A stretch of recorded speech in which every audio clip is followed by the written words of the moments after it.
আসসালামু আলাইকুম। আমি মোহাম্মদ মুস্তাকিম, সহকারী শিক্ষক, পদার্থবিজ্ঞান, Nurul Rahman Girls High School. প্রিয় শিক্ষার্থীরা, তোমরা হয়তো এই করোনা মহামারীর মধ্যে ঢাকাতে বা ঢাকার বাইরে যে যেখানে আছে ভালো আশা করছি, সুস্থ থাকো, ভালো থাকো। আজকে আমরা পদার্থবিজ্ঞানের ৪র্থ অধ্যায় কাজ ক্ষমতা শক্তি এই বিষয়ে আলোচনা করব। তো কথা না বাড়াই, চলো আমরা ৪র্থ অধ্যায় কাজ ক্ষমতা শক্তি এই বিষয়ে আলোচনা করব। প্রথমে কাজ।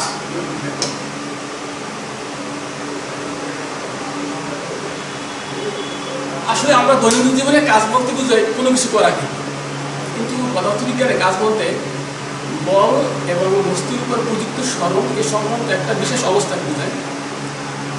আমি যদি একটা উদাহরণ দিই তাইলে হয়তো ব্যাপারটা তোমাদের কাছে একটু ক্লিয়ার হবে। আমি বললাম এরকম যে একটা বাড়ির নিচতলায় একজন দারোয়ান আছে, সে একটা চেয়ার নিয়ে বসে আছে চুপচাপ, সেটা মূল গেটটাকে পাহারা দিচ্ছে। অপর পক্ষে ওই বাড়িতেই নিচতলা থেকে একজন লোক 50 কেজি ভরের একটা চালের বস্তা নিয়ে নিচতলা থেকে দোতলায় উঠতেছে। আমরা হয়তো বলতে পারি এরকম যে দুজন লোকই কাজ করতেছে, কিন্তু ফিজিক্সের ভাষায় অর্থাৎ পদার্থবিজ্ঞানে এই দুজন লোকই কাজ করলো কি না করলো সেটা আমরা দেখবো একটু পরে।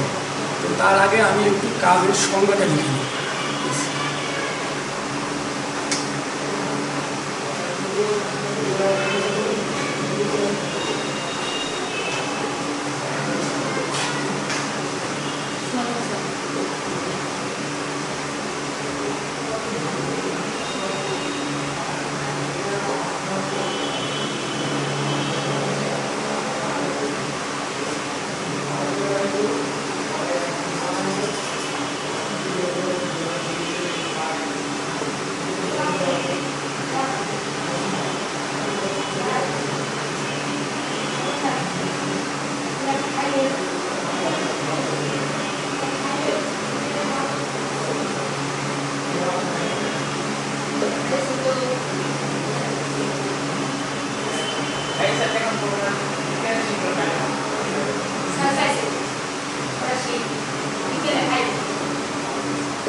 এখানে আমি স্মরণের উপরে দুটি স্টারচিহ্ন দিয়ে এখানে রেখে হলে স্মরণটা আমার খুব পরে কাজে লাগবে।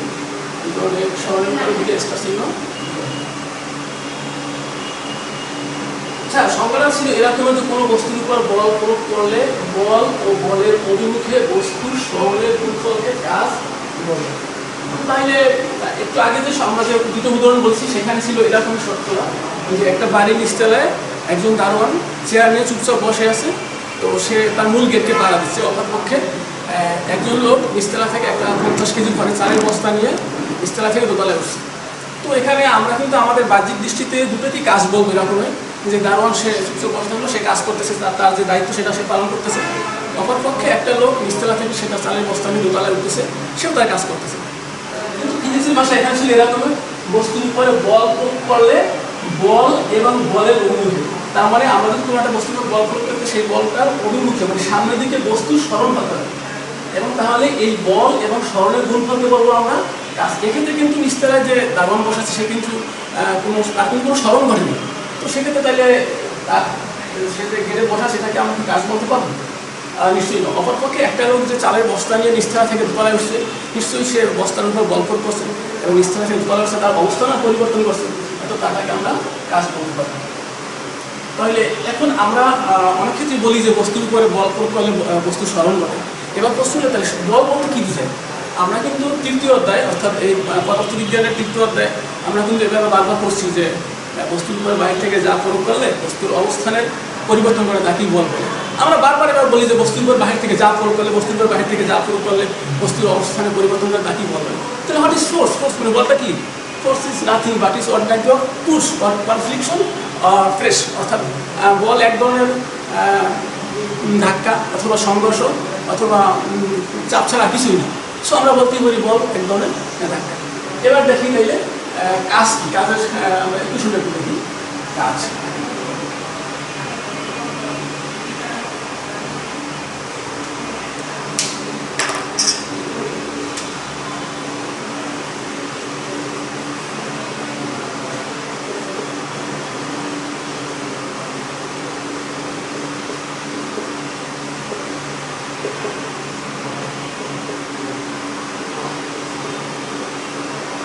কাজ হইলো বল ইনটু সরণ।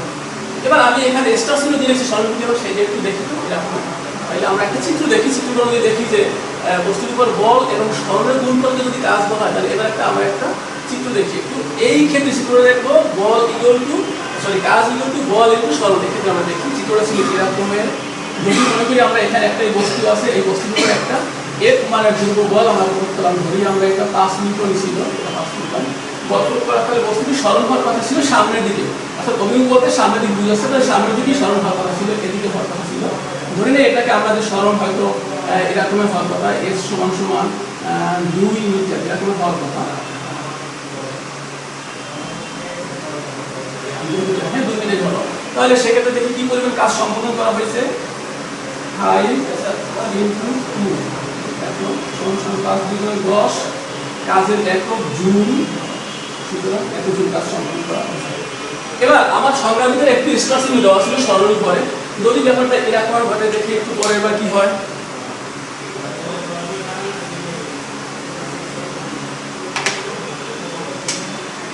এভাবে একটা বস্তুর উপরে আমি বল প্রয়োগ করলাম, সামনের দিক বরাবর এই এখানে বল প্রয়োগ করলাম, কিন্তু বস্তুটা সামনের দিকে অর্থাৎ এই বরাবর না গিয়ে যদি বস্তুটা একটা নির্দিষ্ট কোণ করে তির্যকভাবে গমন করে, সেক্ষেত্রে কি ঘটবে দেখি তো। যদি এরকমের হয়, বস্তু অর্থাৎ যদি বল প্রয়োগ করার পরে যদি এই বস্তুটা যদি সামনের দিকে এদিকে তির্যক করে গমন করে, সেক্ষেত্রে কি হবে।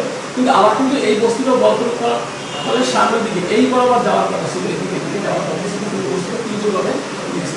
মনে করি আমরা এই বস্তুটা এক্ষেত্রে একটা নির্দিষ্ট কোণ থিটা কোণ করে গমন করছে সামনের দিকে, ধরে নিই এখানে থিটা সমান 60 ডিগ্রি ধরে নিলাম।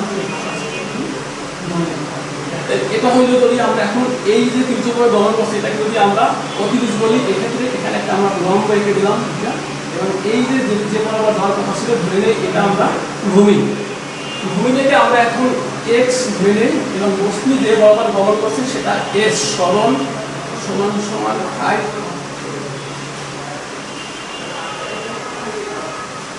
মিটার এবং এটা লম্ব, আর ভূমি বরাবর যেটা ভূমি। তো এই ক্ষেত্রে দেখো একটা এখানে একটা সমকোণী ত্রিভুজ আছে, সমকোণী ত্রিভুজের বিপরীত বাহুকে বলা হয় অতিভুজ এবং যে লম্ব সেটা এবং নিচ বরাবর যেটা এটা হলো ভূমি। এই ক্ষেত্রে দেখি কি পরিমাণ কাজ সম্পাদন হয়। এই ক্ষেত্রে কাজের পরিমাণ হবে এরকম হবে, কাজ সমান সমান বল F ইনটু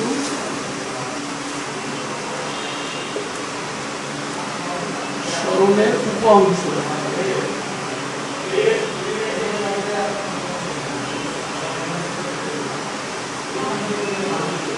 সেক্ষেত্রে হবে এরকম এটাকে আমি আরো কি লিখতে পারি, এফ এস কস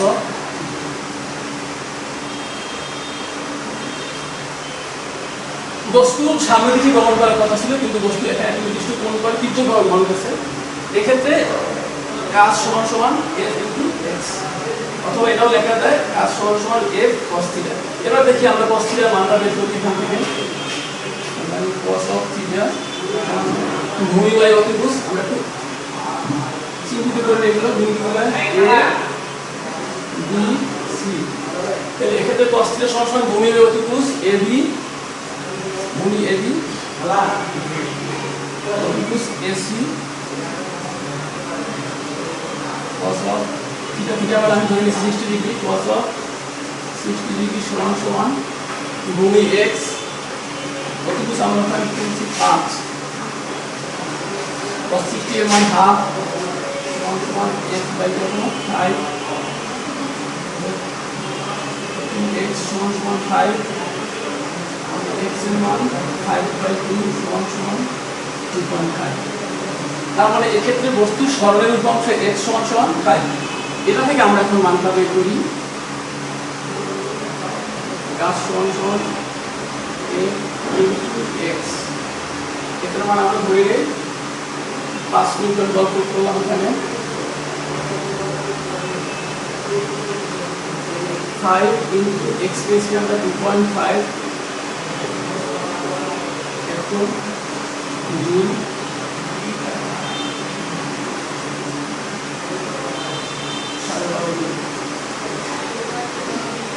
এবার যদি আমরা নিচের নিয়মটা প্রয়োগ করে এটি যদি দেখি তাহলে সেক্ষেত্রে কি হয়,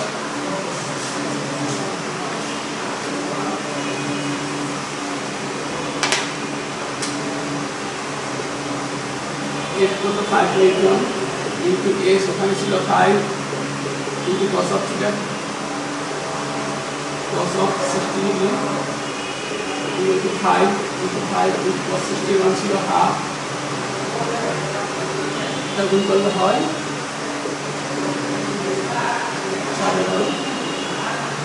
যে যেটা করে একই উত্তর আসবে।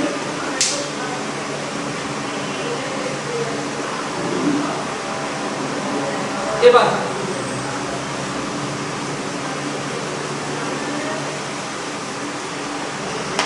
শুরুতে আমি এখানে সরলের উপর একটা স্টার দিয়ে রাখছিলাম এই কারণে যে সরল না বলে যদি আমরা এখন ব্যাপারটা এভাবে বলি যে কোনো বস্তুর উপর বল প্রয়োগ করলে বল ও বলের অভিমুখে বস্তুর সরলে না বলে তাহলে সেক্ষেত্রে যদি বস্তু সরলরেখা বরাবর দমন না করে তীর্যকভাবে দমন করে সেক্ষেত্রে আমরা বলবো বলের অভিমুখে বস্তুর সরণের না বলে বলবো সরণের উপাংশের গুণফল। সেক্ষেত্রে আমরা বলবো বস্তুর সরণের উপাংশের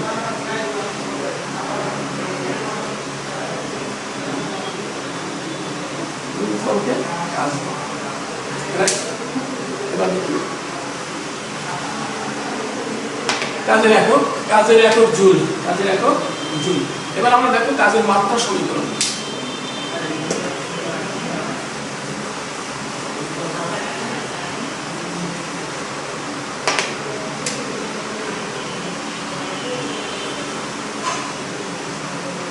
কাজের মাত্রা সমীকরণ দেখো কাজ সমান সমান বল F ইনটু সরণ S, তার মানে F S। বলের ভিতরে কি আছে বস্তুর ভর এবং ত্বরণ আছে। বস্তুর ভরকে আমরা প্রকাশ করি m দ্বারা, m ত্বরণকে প্রকাশ করি a দ্বারা, আর সরণকে এখানে দেওয়াই আছে s, m a s। এবার যখন আমরা মাত্রা সমীকরণ লিখব সেক্ষেত্রে বস্তু ভরকে আমরা m দ্বারা প্রকাশ করলে মাত্রা সমীকরণের ক্ষেত্রে আমরা মাত্রাটা লিখব বড় হাতে m দ্বারা, তাহলে বড় হাতে m এবং ত্বরণের মাত্রা সমীকরণ আমি একটু দেখাই দিই।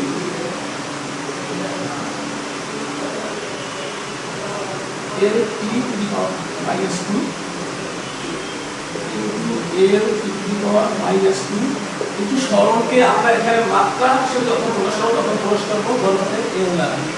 মানে মাত্রা সমীকরণটা কি দাঁড়াইলো m l square to the power minus, অর্থাৎ কাজের মাত্রা সমীকরণ দাঁড়িয়েছে m l two the power 2 two the power minus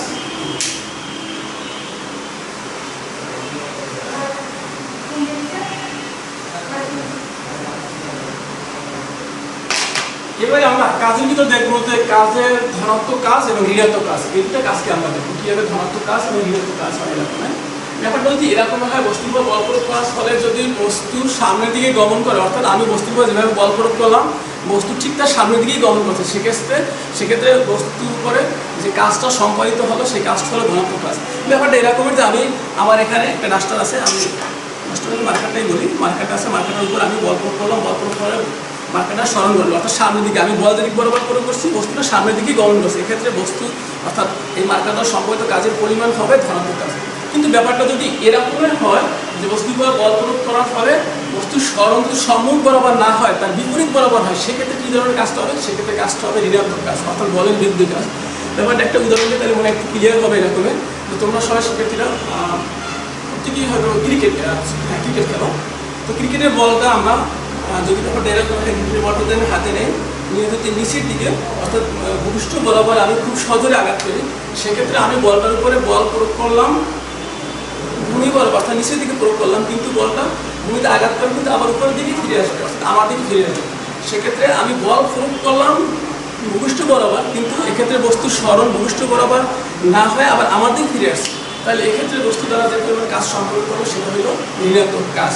অথবা আমি এভাবেও বলতে পারি যে একটা ডাস্টার ফলোয়ার ছিল সেটাকে আমি টেবিল করে তুললাম, এক্ষেত্রে বল অর্থাৎ অভিকর্ষ বলটা কাজ করতেছে ভূপৃষ্ঠ বরাবর, কিন্তু এখানে বস্তুটা আমি ফ্লোর থেকে নিচে করছি, অর্থাৎ আমার কাজটা অর্থাৎ বল প্রয়োগ করছি আমি বলটা ছিল রাষ্ট্রটা ছিল ভূপৃষ্ঠ বরাবর, কিন্তু সেটাকে আমি উপর দিকে তুলছি। এক্ষেত্রে অভিকর্ষ বলের বিরুদ্ধে যেহেতু কাজ হচ্ছে, সেক্ষেত্রে কাজটা হয়েছে ঋণাত্মক কাজ। আর অপরপক্ষে আমি যদি একটা বস্তুর উপর বল প্রয়োগ করে সামনের দিকে গমন করাই দিবেন, অর্থাৎ সামনের অভিগমন করে, সেক্ষেত্রে কাজটা হবে ধনাত্মক কাজ। তো সেক্ষেত্রে এবার কাজের পরে আসবো আমরা শক্তি। এবার আসবো আমরা শক্তি।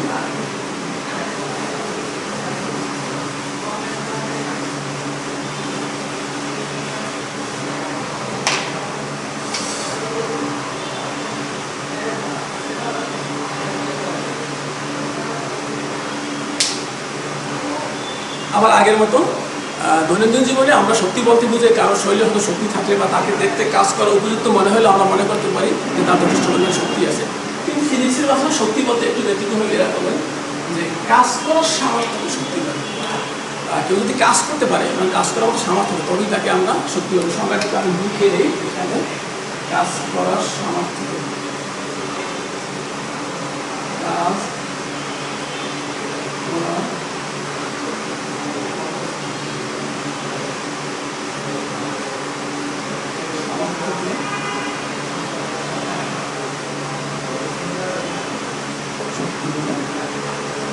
শক্তির একক আর কাজের একক একক, অর্থাৎ কাজ এবং শক্তি একে অপরের সমতুল্য। তো আমরা বলতে যদি কাজ এবং শক্তি একে অপরের সমতুল্য, দ্যাট মিনস কাজ এবং শক্তি একে অপরের ইকুইভ্যালেন্ট। তো শক্তির একক বলছি যে শক্তির একক আর কাজের একক একই, যেহেতু আগেরবার কাজের একক ছিল জুল, অর্থাৎ শক্তির একক হবে জুল। এবার যেহেতু শক্তি আর কাজ একে অপরের সমতুল্য, সেক্ষেত্রে কাজের মাত্রা সমীকরণ যেমন ছিল m l টু পাওয়ার 2 e টু পাওয়ার মাইনাস 2, এক্ষেত্রে শক্তির একক হবে m l টু পাওয়ার 2 e টু পাওয়ার মাইনাস 2। এবার আমরা দেখো শক্তি প্রয়োগকার এবং কি কি। সেক্ষেত্রে তোমরা হয়তো আগের পূর্ববর্তী শ্রেণীতে ক্লাস পঞ্চম শ্রেণীর ষষ্ঠ সপ্তম অষ্টম শ্রেণীতে তোমরা বিভিন্ন ধরনের শক্তির নাম শুনেছ, যেমন আলোক শক্তি, বিদ্যুৎ শক্তি, চৌম্বক শক্তি, যান্ত্রিক শক্তি, রাসায়নিক শক্তি, সৌরশক্তি অথবা পারমাণবিক শক্তি। আজকে আমরা আরো দুটো নতুন শক্তির নাম শুনবো, সেটি হচ্ছে বিভব শক্তি এবং গতিশক্তি। বিভব শক্তি এবং গতিশক্তি একটু দেখি আমরা। প্রিয় শিক্ষার্থীরা, তোমরা হয়তো পূর্ববর্তী শ্রেণীতে বিভিন্ন ধরনের শক্তির কথা শুনেছ, যেমন আলোক শক্তি, বিদ্যুৎ শক্তি, চৌম্বক শক্তি, শব্দ শক্তি, যান্ত্রিক শক্তি, রাসায়নিক শক্তি, সৌরশক্তি, পারমাণবিক শক্তি। আজকে আমরা আরো দুই ধরনের শক্তির নাম শুনবো। প্রথমটা হলো বিভব শক্তি, দ্বিতীয়টা গতিশক্তি। তো আমরা দেখি একটু বিভব শক্তি।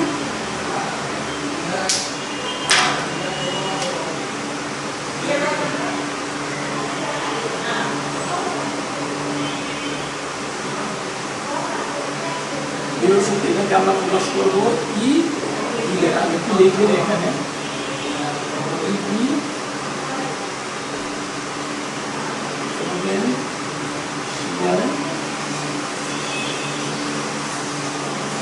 এনার্জি। নাম্বার 2 গতিশক্তি,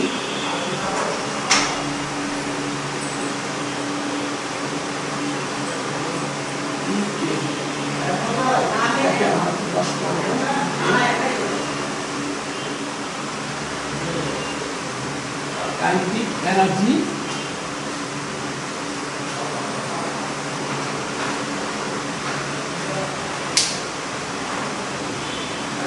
প্রথমে আমরা একটু গতিশক্তি কথা বলি, যেটা সেটার কথা বলি একটু। গতিশক্তি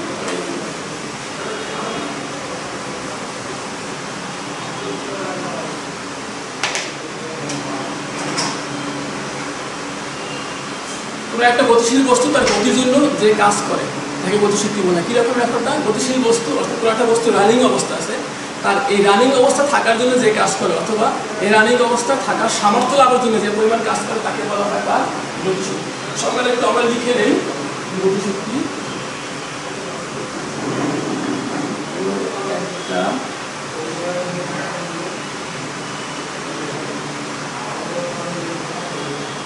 গতিশীল বস্তু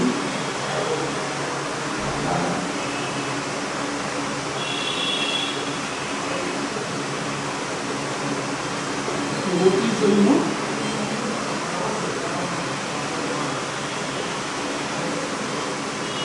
যে পরিমাণ কাজ করে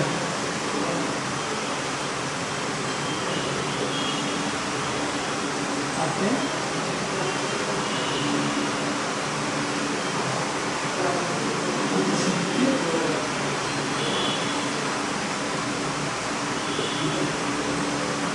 তাহলে ব্যাপারটা এরকম গতিশীল বস্তু তার গতির জন্য যে পরিমাণ কাজ করে তাকে বলা হয় গতিশক্তি অথবা গতিশীল বস্তু গতিশীল অবস্থায় কাজ করার যে সামর্থ্য লাভ করে তাকেও বলা হয় তার গতিশক্তি। দুটো সংজ্ঞা যেগুলো একটা লিখি হবে যে যার মতো লিখো মূল দেওয়া ঠিকঠাকই হবে। তো গতিশক্তি এবার দেখবো আমরা গতিশক্তি কি হয় একটা ইকুয়েশন দেখবো আমরা।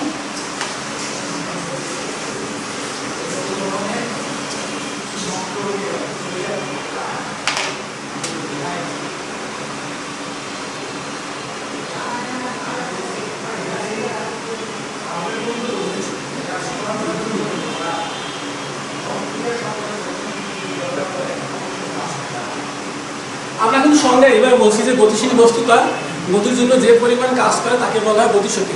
তার মানে গতিশক্তি অর্থাৎ সে যে পরিমাণ কাজ করলো সেটাই হলো তার গতিশক্তি। দেখুন যে কথা আমরা বলতে পারি যে গতিশক্তি হলো এক ধরনের কাজ। আমরা সেটা এখন লিখি গতিশক্তি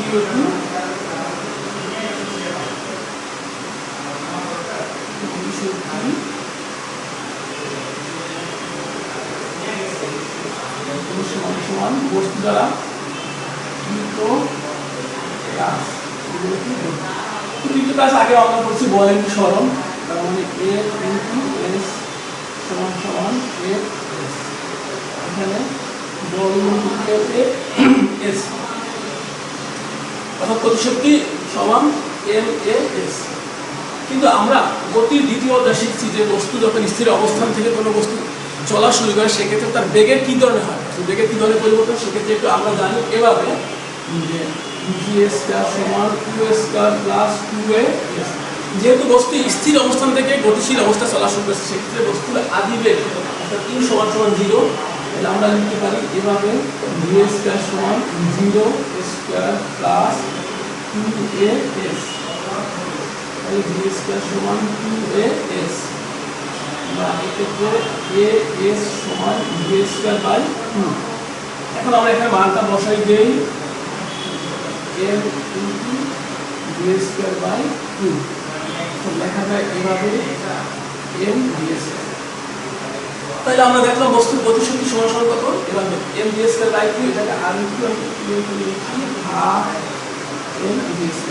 তারপর আমরা এভাবে লিখতে পারি কি না যে প্রমাণ করো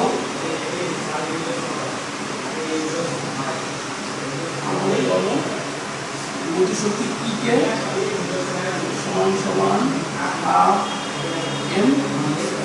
তারপর আমরা দেখলাম যে গতিশক্তি ইকুয়েশনটা কি কে সমান সমান হাফ m ds। এবার যদি এটাকে আমরা আরেকটু পরিবর্তন করে লিখি এরকম লিখতে পারি কিনা আমরা দেখি। যেহেতু এখানে হাফ একটা ধ্রুব এবং বস্তুর ভর যদি নির্দিষ্ট থাকে সেক্ষেত্রে কি হয়, সেক্ষেত্রে হাফ এবং বস্তুর ভর m ধ্রুব যদি হয় তাহলে এভাবে লেখা যায় কিনা E কে সমান সমান হাফ m ds সমান E কে সমানুপাতিক ds। হাফ যেহেতু একটা সংখ্যা নির্দিষ্ট সংখ্যা এবং বস্তুর ভর এবং যেহেতু নির্দিষ্ট সেক্ষেত্রে এই দুটোর পরিবর্তে লেখা যায় সমানুপাতিক চিহ্ন। তাহলে কি দাঁড়ানোটা কি দাঁড়িয়ে ই কে সমানুপাতিক ds। আবার যখন বিপরীত হবে আমরা যখন এই সমানুপাতিক চিহ্ন যখন তুলে দেবো তখন এটার পরিবর্তে আবার আমরা লিখতে পারবো half m ds। That means তাহলে এবার এটাও লেখা যায় যে গতিশক্তির ক্ষেত্রে প্রমাণ করো গতিশক্তি E কে সমান সমান গতিশক্তি E কে সমানুপাতিক ds। অর্থাৎ এভাবে লেখা যায় কিনা যে কোনো বস্তুর গতিশক্তি তার বেগের বর্গের সমানুপাতিক। তাহলে ব্যাপারটা এরকম আসতে পারে, হয়তো হতে পারে যে প্রমাণ করো বস্তুর গতিশক্তি E কে সমানুপাতিক ds অর্থাৎ বস্তুর গতিশক্তি তার বেগের বর্গের সমানুপাতিক। আচ্ছা এই ব্যাপারটাকে যদি আমরা আরো একটু সামনে দিকে দেখি শক্তিটাকে যদি বস্তু ভর না শুধুমাত্র ভর না যদি বেগের মাধ্যমে যদি ভর বেগের মাধ্যমে প্রকাশ করি সেক্ষেত্রে কিভাবে লেখা যায় একটু দেখি।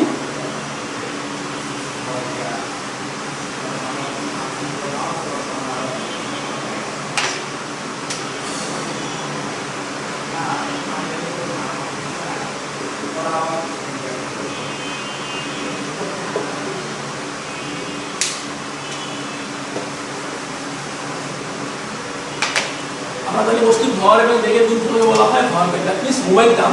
তাহলে এভাবে লিখতে পারি কিনা আমরা P সমান সমান m। অর্থাৎ বস্তুর ভরবেগ ভর এবং বেগের গুণফল। আমরা এবার এই কাজটাই করি, সমান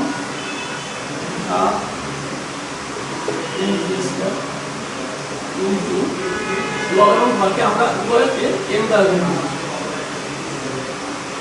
গুণ করলে যখন এরকম হয় m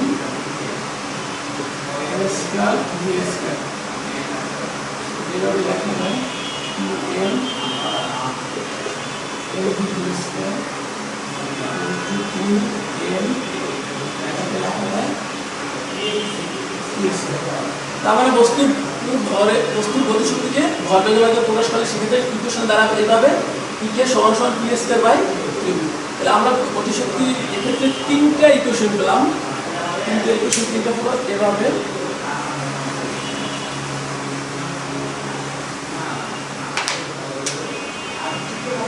একটা ইকুয়েশন দুইটা সমানুপাতিক v স্কয়ার সমান p স্কয়ার বাই q। তাহলে আমরা গতিশক্তি তিনটে ইকুয়েশন পেলাম, গতিশক্তি E কে সমান সমান হাফ m v স্কয়ার, গতিশক্তি সমানুপাতিক v স্কয়ার, গতিশক্তি সমান সমান t স্কয়ার বাই 2m। শিক্ষার্থীরা এবার আমরা দেখব বিভব শক্তি। ঠিক আছে, বিভব শক্তি দেখি আমরা।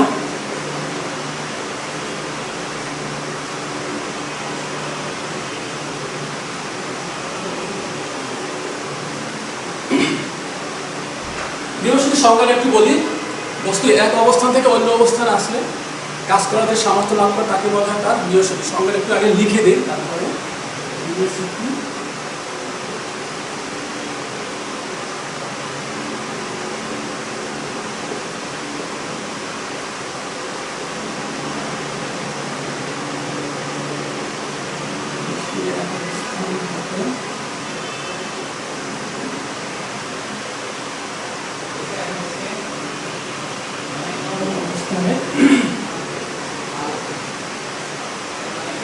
আসলে কাজ করার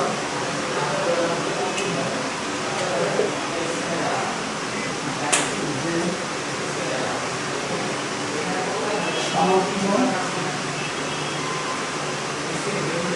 লাভ করে তাকে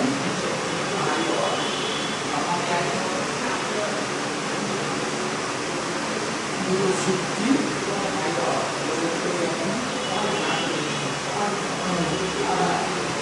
তার মানে কোনো বস্তুতে স্বাভাবিক অবস্থান পরিবর্তন করে তবে বস্তুতে যে শক্তি জমা হয় অথবা বস্তুতে কাজ করাতে সামর্থ্য লাভ করে তাকে বলা হয় বিভব শক্তি। তাহলে কি ব্যাপারটা এরকম, কোনো একটা বস্তুকে অভিকর্ষ বলের বিরুদ্ধে অর্থাৎ ভূমি থেকে যদি আমরা অভিকর্ষ বলের বিরুদ্ধে কোনো একটা নির্দিষ্ট উচ্চতায় অবস্থান করে সেক্ষেত্রে বস্তুতে যে কাজ করাতে সামর্থ্য লাভ করবে তাকে বলা হবে বিভব শক্তি। এক্ষেত্রে বিভব শক্তি কীরকম হবে, দেখেন কি সমান সমান অভিকর্ষ বলের বিরুদ্ধে যে পরিমাণ কাজ করে, মানে কি সমান সমান যে পরিমাণ কাজ করে আমরা এর আগে আমরা দেখেছি কাজ সমান সমান বল ইনটু সরণ। বল কিরকম ছিল এ ইনটু সরণ ইনটু এস, বল ইনটু সরণ। এক্ষেত্রে সরণ এস না হয়, এক্ষেত্রে সরণ হবে এস, কারণ এক্ষেত্রে বস্তু ভূপৃষ্ঠ থেকে উপরে অবস্থান করছে, অর্থাৎ এখানে তার উলম্ব দূরত্বটাকে আমরা ধরবো। সেক্ষেত্রে সরণ এস হলো সমতল ভূমিতে, কিন্তু এক্ষেত্রে সরণটা হবে এস।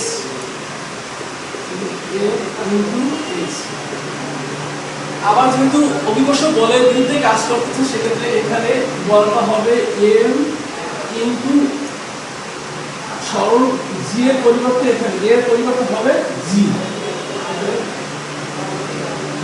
ইনটু এস, তার মানে এম জি এস। তাহলে বস্তুতে বিভব শক্তি হলো বস্তুর উপরে প্রযুক্ত বল কিন্তু অবস্থান দুইটার মধ্যে উলম্ব সরণ। ব্যাপারটা এরকমই যদি হয়, এখানে একটা বস্তু আছে, এই বস্তুটাকে আমি যদি এখানে এখানে যে উলম্ব সরণটা অর্থাৎ এই জায়গা থেকে এই জায়গা পড়তো, যদি আমরা এটাকে চিহ্নিত করি এ এবং বি, তাহলে এই অবস্থানে কি দুই অবস্থানে যে দূরত্ব এইচ সেটা কি হবে একটা বস্তুর সরণ। তারপরে বস্তুতে বিভব শক্তি সমান সমান এম জি এস। প্রিয় শিক্ষার্থীরা, আমরা দেখলাম বস্তুর গতিশক্তি এবং বিভব শক্তি কয়েকটা ইকুয়েশন দেখলাম। এবারে আমরা দেখব শক্তি নিত্যতা সূত্র।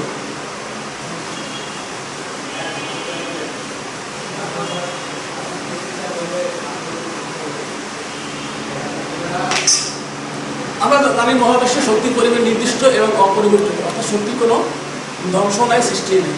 আসলে শক্তির পরিমাণ নির্দিষ্ট এবং অপরিবর্তনীয়, অর্থাৎ শক্তির কোনো ধ্বংস নাই, সৃষ্টি নেই। সেটা আসলে সত্য কিনা সেটা আমরা দেখবো পরন্ত বস্তুর ক্ষেত্রে। অর্থাৎ কোনো একটা বস্তু যদি ভবিষ্যৎ থেকে নির্দিষ্ট একটা উচ্চতা থাকে, সেক্ষেত্রে বস্তুটা যদি স্থির অবস্থান থেকে নিচের দিকে পড়ে, সেক্ষেত্রে এই বস্তুর ক্ষেত্রে শক্তি নিত্য শক্তি প্রমাণিত হয় কিনা হয় সেটা আমরা দেখবো। তো আমরা এবার দেখবো পরন্ত বস্তুর ক্ষেত্রে শক্তি নিত্য সূত্র। মনে করি ব্যাপারটা যদি এরকমের হয়,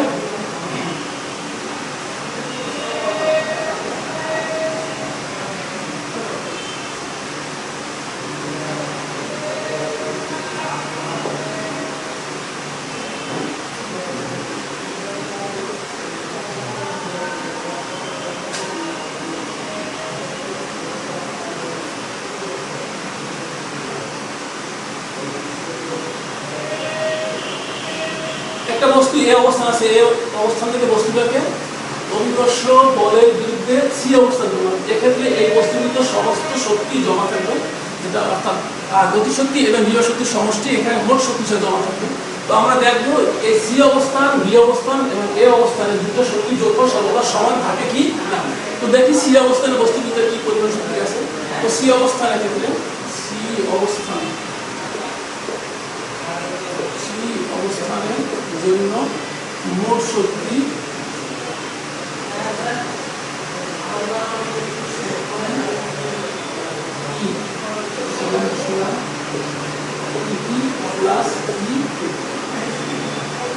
বস্তুদের অভিকর্ষ বলের বিরুদ্ধে এই অবস্থা থেকে সি অবস্থা হলাম। এখানে বস্তুদের সমস্ত শক্তি, টোটাল শক্তি ই সমান সমান বিভব শক্তি প্লাস গতিশক্তি। এই অবস্থা থেকে সি অবস্থানে যেহেতু বস্তু ঢুকছে, অর্থাৎ বস্তু যেহেতু সি অবস্থায় স্থির অবস্থা আছে, তার মানে এই বস্তুর ভিতরে সমস্ত শক্তি তার বিভব শক্তি সে জমা আছে। কারণ এই বস্তুর ভিতরে কোনো গতিশক্তি নাই, এই কারণে যেহেতু বস্তুর স্থির অবস্থান আছে। সো এর ভিতরে গতিশক্তির পরিমাণ ই কে সমান সমান হাফ এম ইউ স্কয়ার। যেহেতু বস্তুর কোনো বেগ নেই, অর্থাৎ বেগের পরিমাণ 0, সেক্ষেত্রে half into m into 0 square, কারণ পুরোটা 0, অর্থাৎ সি অবস্থায় বস্তুর গতিশক্তি সমান সমান 0। এবার দেখবো আমরা সি অবস্থায় বস্তু বিভব শক্তি।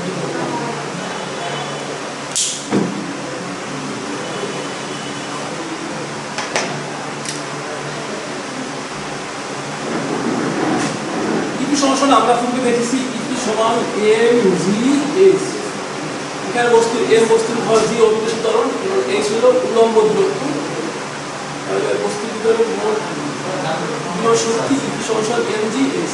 অর্থাৎ সি অবস্থানে বস্তুর মোট শক্তি ই সমান সমান ই কে প্লাস ইটি। ইটের পরিমাণ ছিল 0, ইটির পরিমাণ এম জি এইচ। সি অবস্থায় বস্তুর মোট শক্তি mg। এবার আমরা দেখব বি অবস্থায় বস্তুর কি পরিমাণ শক্তি।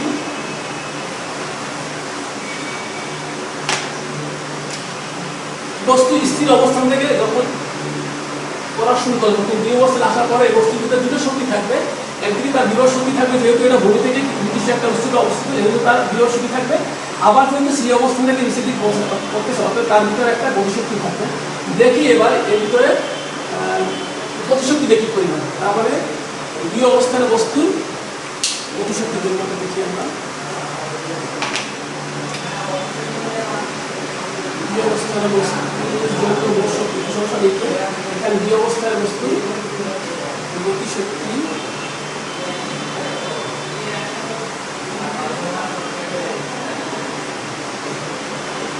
সমান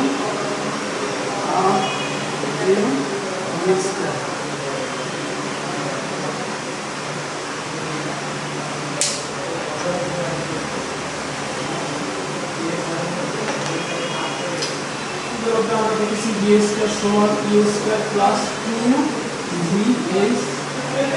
বি স্কয়ার সমান 0 plus 2 g h. V square সমান 2 জি এইচ। বি স্কয়ার মানটা আমরা এখন বসিয়ে দেই।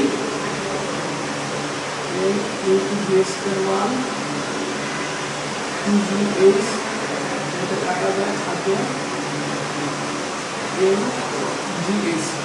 অর্থাৎ বি অবস্থানের বস্তুর গতি শক্তি mg। এবার দেখবো আমরা বি অবস্থানের বস্তুর বিভব শক্তি, যেহেতু বস্তু এই অবস্থান থেকে বি অবস্থানে একটা নির্দিষ্ট দূরত্বে অবস্থিত, নির্দিষ্ট একটা উচ্চতা অবস্থিত।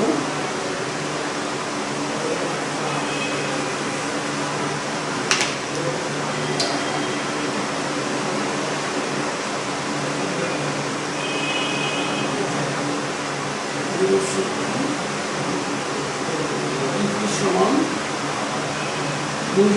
এভাবে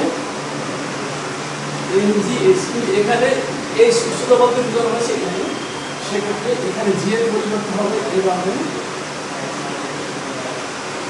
h মাইনাস x। আচ্ছা, এখানে আগেরবার আমরা বিয়োগ করে বলছিলাম x সমান সমান mgh মাইনাস mg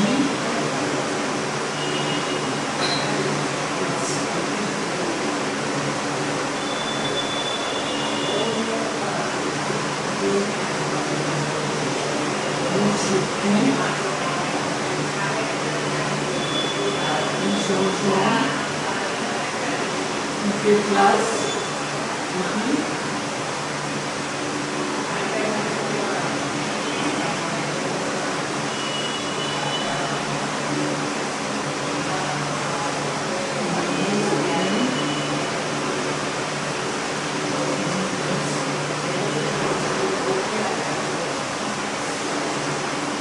তার মানে বি অবস্থানে বস্তুর মোট শক্তি mgh, আমরা দেখলাম সি অবস্থানে বস্তুর মোট শক্তি ছিল mgh। এবার দেখবো আমরা এ অবস্থানে বস্তুর কি পরিমাণ শক্তি।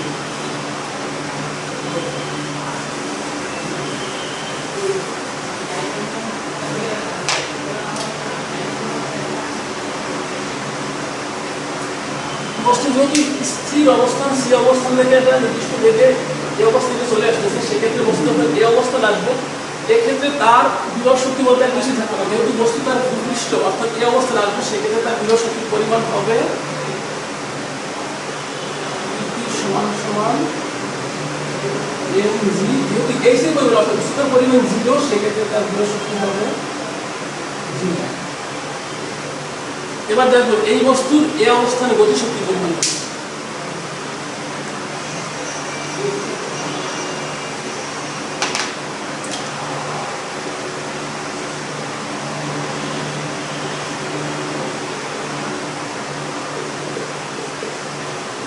গতিশক্তি সমান তাপ m square half m gs এর মানটা কত 2gh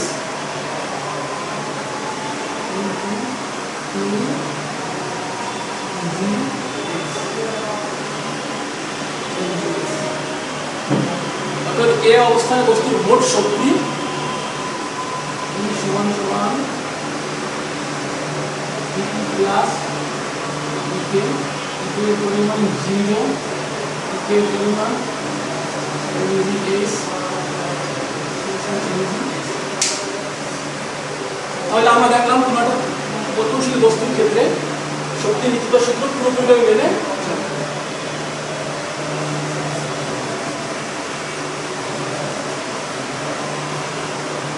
প্রিয় শিক্ষার্থীরা, এরপরের অধ্যায়ে অর্থাৎ বস্তুর উপর তাপের প্রভাব, তার আগে আমরা এই অধ্যায়ের সৃজনশীল যে প্রশ্নগুলো আছে, সাজেশন বেস যে সৃজনশীল প্রশ্নগুলো আছে, এগুলো আমরা পরে ক্লাসে করবো।